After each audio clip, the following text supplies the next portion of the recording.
سنموت بعد قليل، بس مستحيين نقولها.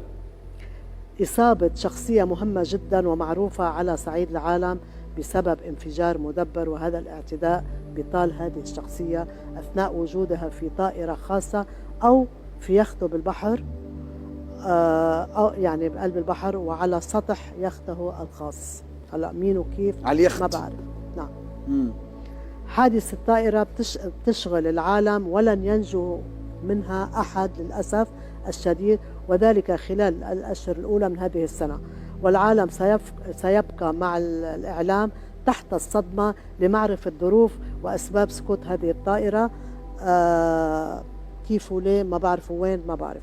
العاصفة تضرب ال24 أجواء أوروبا، وكوارث تلتهب داخل بعض الدول الأوروبية، والمأساة كبيرة.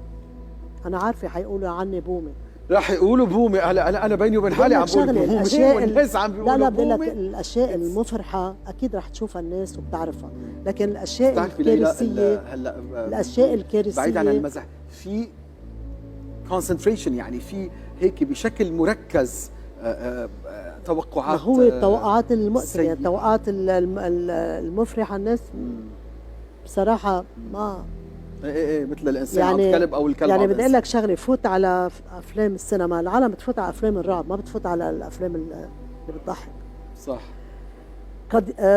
قد يتحول مأتم تشييع جنازة أحد الرؤساء إلى مسرحا لجريمة كبيرة قد تؤدي إلى وقوع قتلى بينهم من عدد من يعني شخصيات بيكونوا بقلب هالجنازة يلي هي مأتم يعني تشييع جنازة أحد الرؤساء. أحد الرؤساء بينهم خلال عدد من الجنازة الشخصيات بيصير في كارثة وبنشوفها على الإعلام.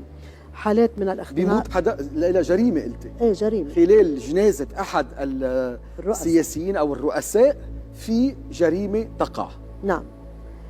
حالات من الاختناق في الداخل الإسرائيلي أثناء تواجد عدد كبير من الإسرائيليين في ملاجئ تحت الأرض هربا من خطر كبير.